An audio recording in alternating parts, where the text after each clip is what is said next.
Nobody was talking about him. The story is true. You shouldn't hold back.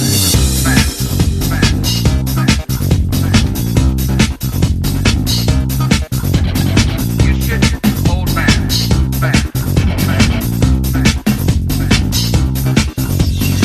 End of the civilized world. Is it true?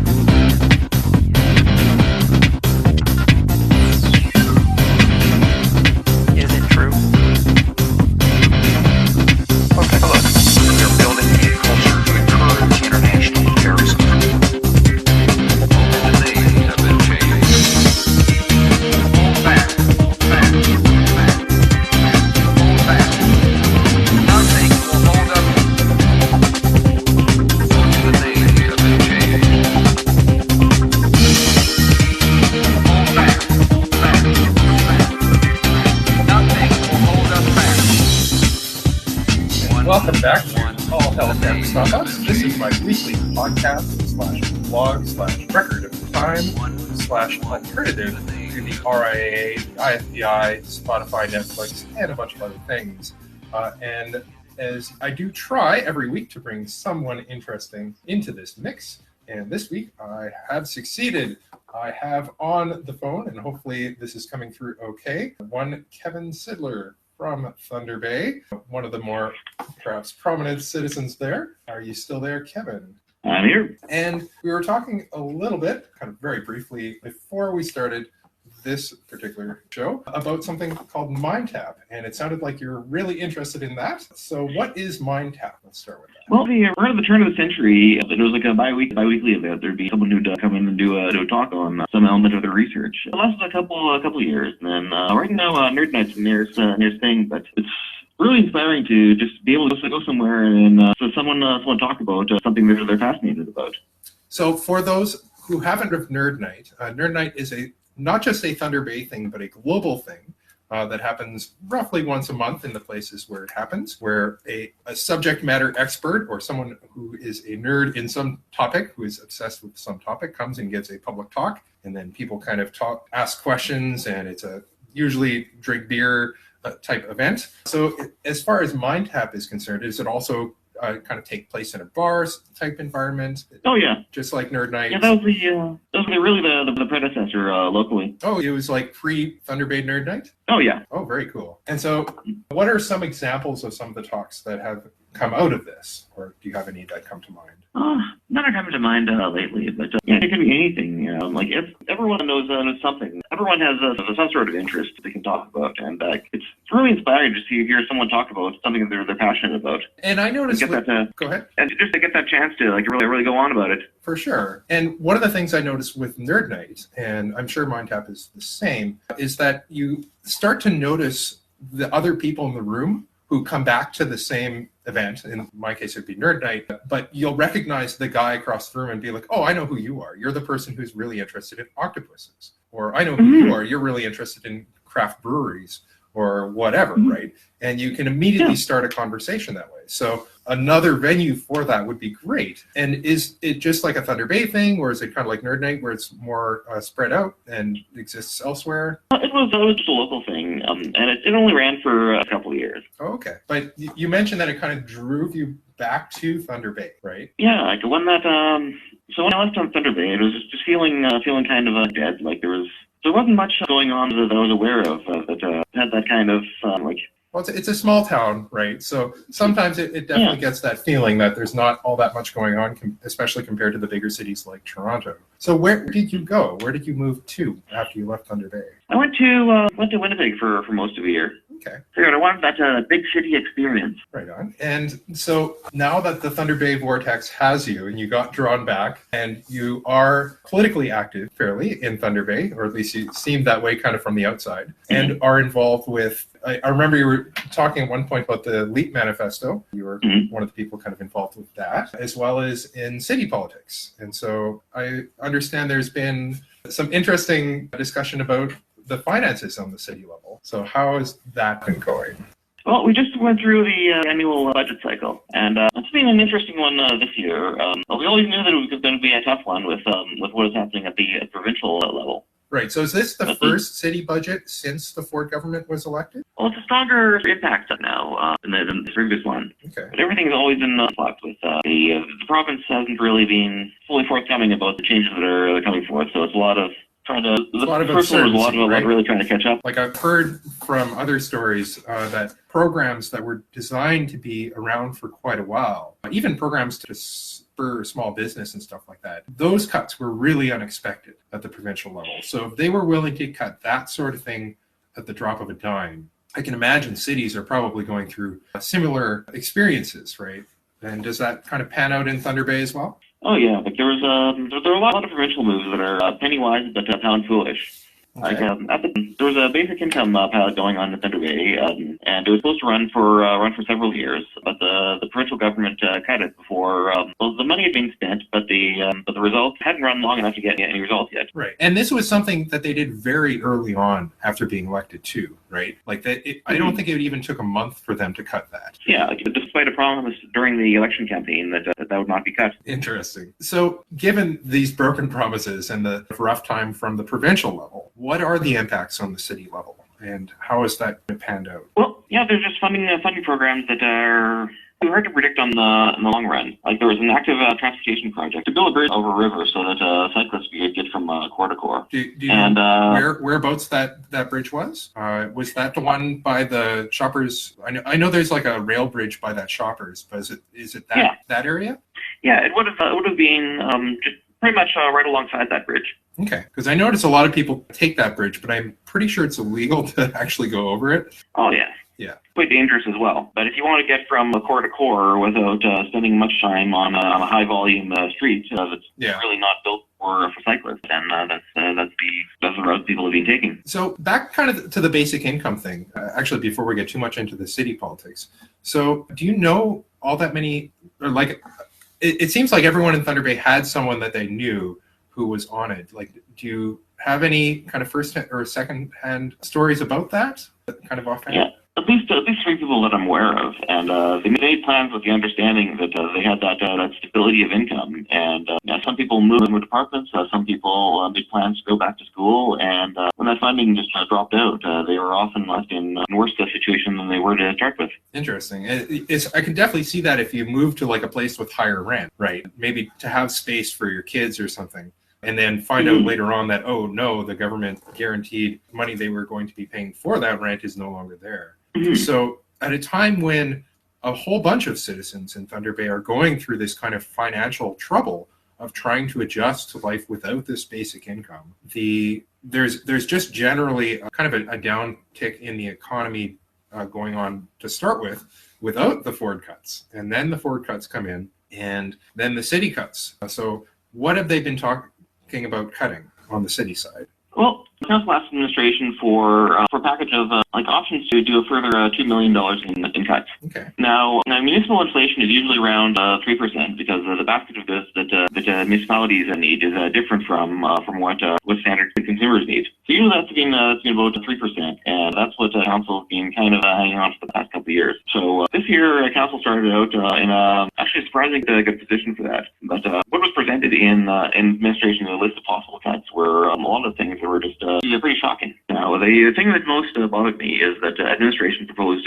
cutting the Centennial Botanical Conservatory. Which, for those of you who are not aware, in Thunder Bay, this botanical observatory is kind of like in the middle of the city, sort of, but especially in a cold winter day, maybe not this winter so much, but certainly other winters, it's a place where you can go to be around tropical plants, little flowers, things like a coffee tree, orange trees, and it is a place to just go and relax. It is a great place to go on a date. It's free for the public to come in and just walk around, get your sense of, a nice warm place to hang out in relative quiet for a while. It's great for seniors. It's good for small children. You can kind of run around. There's nowhere to really hurt yourself on. The whole thing is, of course, surrounded by amethyst-infused cement. It's a very, very beautiful place. And how much does this cost? Like, I know there is a cost, but did they kind of talk at all about that, or?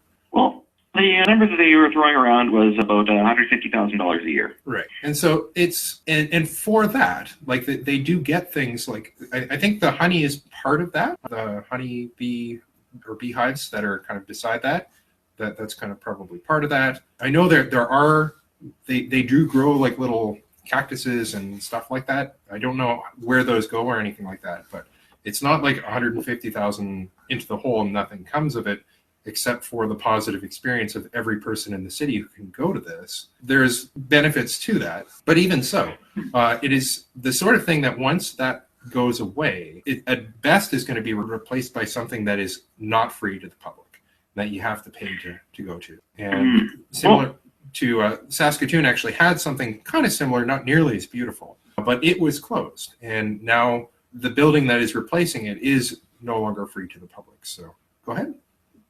Yeah, Winnipeg just replaced their public conservatory with one that cost them, I think they're charging like $5 admission. But the idea of the public conservatory is that it's essentially an indoor park. Right. And a lot of people that go there are people that wouldn't be able to afford or justify paying to be in an environment like that. Right. And or even the other parks, there are parks in the area. Thunder Bay is surrounded by beautiful parks. But those parks, you tend to have the ability to move your knees enough to like get up hills and climb up things. And there's a level of physical aptitude required, as opposed to this, where even if you're in a wheelchair, you can just wheel up and go in there. It's a much more tropical park for sure. But Thunder Bay takes, like, it is one of the things going for it is its beautiful parks. And without that, what else? I mean, there are other things that Thunder Bay has going for it, but this is kind of one of the bigger ones, right? Especially for tourists too, right?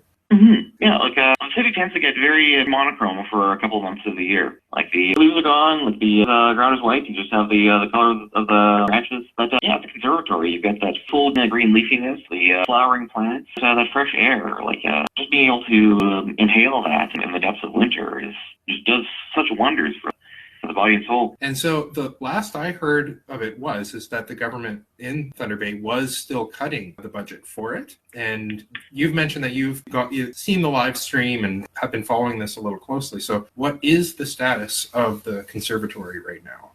So the package of cuts went for council. Council went line by line, but I'm glad to report that they decided not to implement that proposed cut. Okay, that's good to hear. That doesn't mean that the facility is completely safe. Council also requested that Grant Thornton do a report on exactly what is the minimum level of services that the city must legally provide. And because providing conservatory is about the legal minimum of what's required, Grant Thornton in the phase 1 report proposed closing down the conservatory. In a couple of months, so the phase 2 report will come by and it'll come up for debate again. Okay. So given that, so this Thornton, is he one of the city councilors? Grant Thornton, they're acting as a consultant here. Oh, okay. And I would wonder what that report itself is going to cost, because that sort of report typically runs, I'd imagine, in the tens of thousands of dollars, which at least would get part of the way to paying for the conservatory itself, especially if they kind of do a report like this every couple of years. And I would have they done a report like this before, or is this the first one, or do you know? There have been a number of reports over the years. One that I'd particularly like to bring attention to is that in 2009, the city hired, I believe it was Profor, to do an energy audit of the conservatory. Okay. So the conservatory is about a bit over 50 years old and still has the original glass. Right. Now, glass from that era is essentially, it holds hot air on one side and cold air on the other. There's no insulating value in the glass itself. Right. Moreover, the putty that holds it in is aged and is cracking, so there's a leakage through there as well. And I don't think that they were ever really meant to be totally airtight. Like, they were meant to fit in place and to be kind of cheaply manufacturable and placeable by unskilled labor that they had. So I can definitely see if the glass is 50 years old, things have improved in the state of the art of windows in that time, for sure.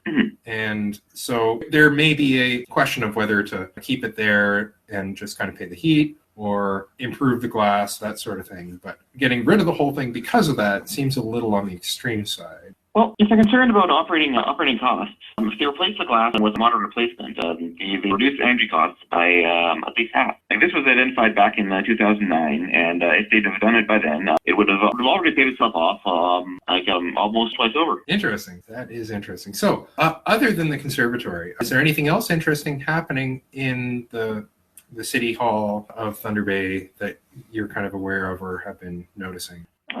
Yeah, just the budget cycle has just absorbed all the air for the last little while. Okay. And anything interesting other than that on the line by line? Anything cut? Anything kind of suspiciously not cut? That sort of thing. There were a lot of proposals. Some of them were shocking, like eliminating residential snow clearing during the weekends. So is it? Okay, hold on. So are you talking the streets or the sidewalks? I believe it would have been for both. Wow. But that was another thing that was fortunately not approved. Like it blows my mind, it blew my mind coming to Thunder Bay to see sidewalks automatically cleared by the city. This was not something that happens in other cities, which I'm sure does have a cost, but it also means that there's this expectation that if you have a wheelchair, you can get around the city, even when it snows a huge amount. It might take a day or two for them to clear the sidewalks, but they get on it right away. So if they were to not clear the sidewalks in residential areas, that would be an immediate, significant change for people just getting around there. And for drivers, I can't even imagine getting around in that city without residential streets being plowed. It's bad enough when they do plow it, right? So yeah, you'd have people walking on the street and creating that kind of a hazard there as well. For sure. And especially when things get icy, stopping is not always the easiest. And so if you have someone walking on the street in a car unable to stop, that's definitely not a good scenario to have happen. And so that with that, was that still something that's being debated, or was that shot down, or was it just shocking that that is no longer being considered? Okay. But the fact that things like that are even coming up indicates that after years of cuts, like everything easy to do, everything that's low impact has already been done.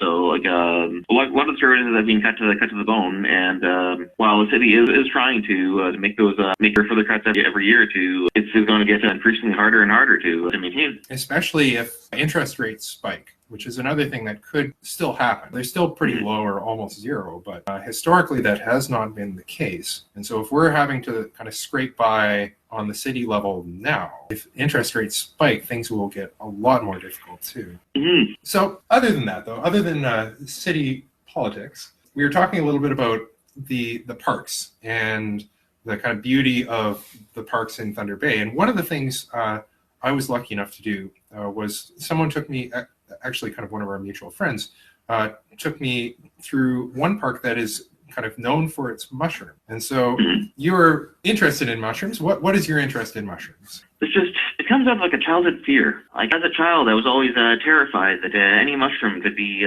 waiting out there to getting ready to kill me. And like later on in life, when I realized that no, there's some out there that are delicious, and a lot of them that are just innocuous, and it just opened up a whole world for me. Like every time I learn about a different mushroom, every trip to the woods after that is that much richer. Because you kind of like notice that kind of mushroom is there, right? And mushrooms are all over the place in the forest, right? Mm-hmm. And so are you kind of slowly starting to learn which ones are the edible ones, which ones are not, that sort of thing? Or have you already kind of mastered that enough? There's always more to learn. Like always more subtlety, and it's constantly changing field as there's more genetic research is happening. Which is actually kind of a good point, because the genetic lab at the Thunder Bay University is kind of one of the better ones, at least as I understand. So do they routinely test mushrooms, or is it kind of just something where if you know the right guy, you can kind of bring them the mushroom and they can do the test, or how does that work? Oh, yeah, like Dr. Hutchinson there is incredible. You bring in something to him and he'll know. He has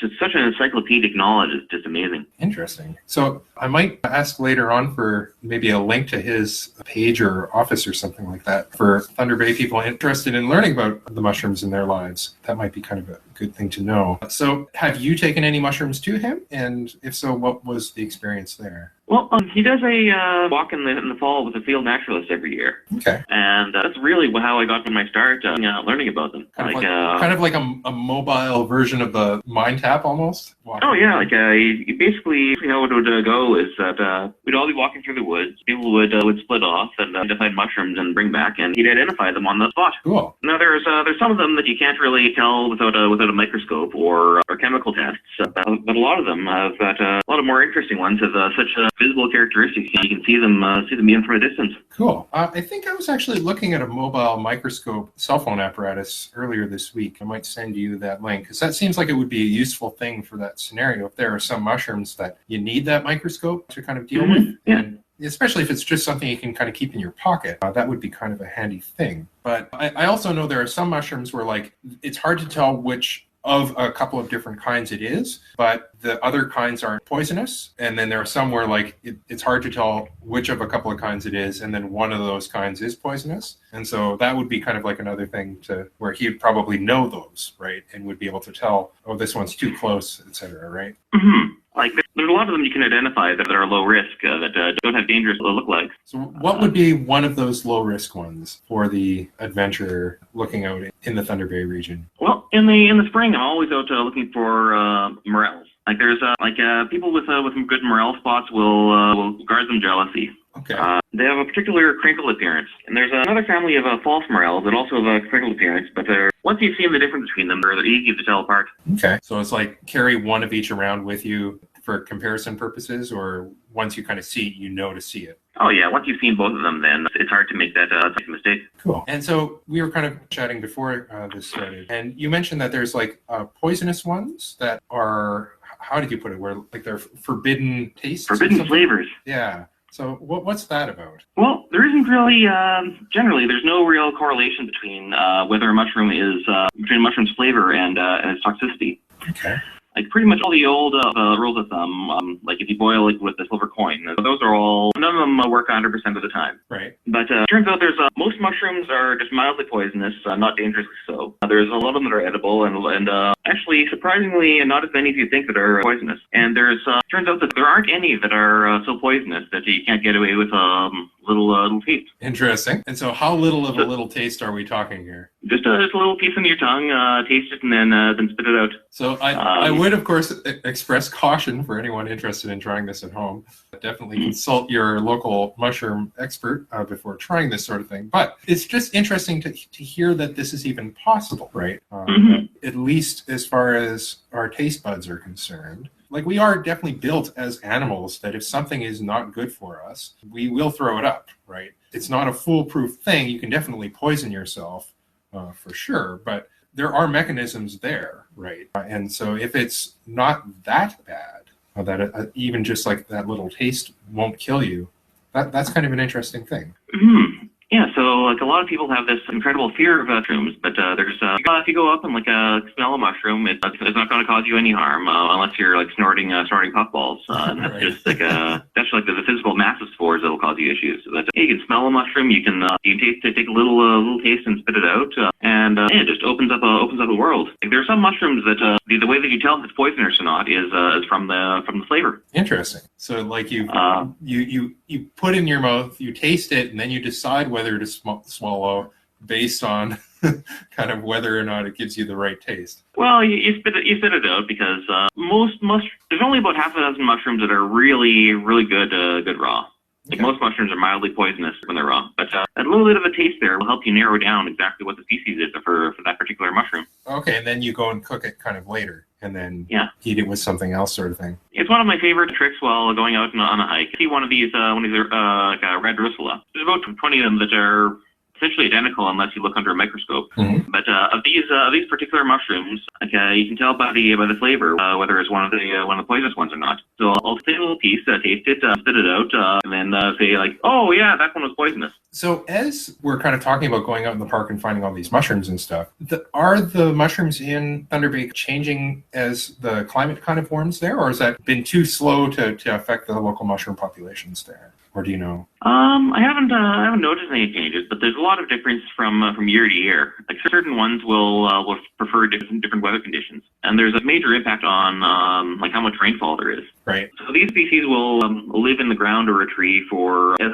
this fine like netting of fibers, and then when the conditions are right, when they've got enough water and the right temperature conditions, these filaments will come together and produce the mushrooms as it's much like a fruit. Right. So whether it does or not varies a lot from year to year, whether it's a good rain year or not. Cool. So, and then kind of further along those lines, as kind of mentioned, you were involved in the LEAP manifesto thing. So from your perspective, how have the various parties been kind of living up to their stances on climate change? And are the parties doing enough on the federal level as well as the, I guess, provincial level as well? Well, the whole buying a pipeline thing indicates that they might not be taking it as seriously as they should. And then the building the liquid natural gas plant in BC, which I read today is going to be the biggest, the biggest investment in private industry in Canadian history, something along those lines. And then once it's operating, it will be a significant contributor to our carbon emissions on that side. So that kind of dooms the provincial NDP in BC, and a little bit on the federal side as well. There was some sticking up for that, I did notice. And then, of course, the pipeline, the big news this week, being possibly constructed through unceded First Nations land in BC in the Wet'suwet'en area. And that, last I heard, they had almost not even cleared it out yet before construction had begun. And the police are still arresting people, and the pipeline construction companies are starting their work already. So that's kind of an interesting thing to watch on that side. So what is your kind of take on that sort of thing happening? Well, I found it interesting that a lot of the early arrests were journalists. Yeah, for sure. I noticed the Vice journalist being threatened with arrest, and the journalists being kind of point blank told that they had to leave the area, that they couldn't record what was about to happen, which, given the RCMP had already in their documents said that they were ready and willing to use lethal force on everyone involved. When journalists are not allowed to film that sort of area, that's the sort of condition where a massacre can happen, right? Yeah. And that's a really scary thing to have happen within Canadian borders, right? Mm-hmm. So that's been going on the Liberal side, the threatening with literally death of people willing to stop the expansion of carbon-intensive industry. And so as far as the other parties, though, how have the other parties been faring? I haven't followed them as closely because they don't have quite the same scope of action. Right. They're kind of limited in the amount of power that they actually can express, given the I guess, federal majority government. And then provincially, there's not much of a hope of anything happening in Ontario, right? With Ford. They've just gone. Go ahead. They've just gone way off. Yeah. Like canceling projects that are just about to open. Like they're projects that are substantially completed, and canceling them at that stage is another move that's penny wise. It's not even penny wise. It's like incurring incredible kind of costs for ideological reasons, and that's it's pretty sad. Do you know of any of those projects off the top of your head? Like, I know about the windmills that they've been taking down, kind of operating windmills purely out of ideological reasons. But what's an example of one of these kind of already paid the capital cost projects that they're shutting down now? Well, it's telling them they had to actually pass a bill that says this company isn't allowed to sue them before they did that. That's just shameful. That's like almost up there with using the notwithstanding clause. Like, that's just so close to that, right? Mm-hmm. Amazing. So things are pretty dire on that side. But I also noticed that the city of Thunder Bay declared a climate emergency. So they're taking all the steps possible to deal with that emergency, right? Mm-hmm. We will be affected here. Like, it's been nice being in an area that doesn't get tornadoes or any of these disasters, but in the long run, in the past 100 years, we've had 300-year storms. Right. And when were those 300-year storms happening? Over the past 30 years. 30. Okay, good to know. I definitely remembered when I was in Kenora, there was a funnel cloud actually not that far away. I took some pictures of it, but it was interesting to watch that close. I'm thankful that I didn't go any closer or down to the ground, but even still, it would be sad to see a big storm that Thunder Bay is not ready for kind of hit it. So that would be definitely a tragedy on that side. So other than that, in addition to this MindTap thing and Nerd Night, there's also Hyperlink, which I've been to Hyperlink a couple of times. You go there, at least from what I can tell, every month. So what is Hyperlink from your perspective? It's a group of like technology-minded people that just get together and chat, talk about what's happening in the world of technology, like personal projects everyone's been working on, and share ideas. And so from your perspective in the world of technology, is there anything kind of interesting or notable that you, in your side of things, that kind of might be worth bringing up at this point? Oh, it just rolls right over. There's always so much changing. Like the rate of change is increasing. It's just trying to keep up. So what's one example of something you've been trying to keep up with? There's just too many to name any one specific. Okay. Like it's a whole different world year to year and nowadays. But the place to find out kind of the bleeding edge is probably that hyperlink for those who are listening, at least. So other than that, this is probably about where I was trying to get to as far as time-wise. Do you have any last-minute comments now that you have the world's attention here on this podcast? It's a good world. Take care of it. And especially those of you in Thunder Bay, because there's lots to take care of there. Lots of nature kind of left, lots of places where you can go in a forested region and find mushrooms and stuff like that. So thank you very much for coming on. I am going to end the show with actually a Creative Commons song instead of my normal theme song for the goodbye song. But for those of you who like this broadcast, please consider going to subscriberstar.com/Jeff-Cliff. I have ideas of where this can go in the future, which I'll talk about on later shows. But thanks again, Kevin. This has been fun. So thanks for the opportunity. I will see you all next week at this time, and hopefully you enjoy. I'll see you then.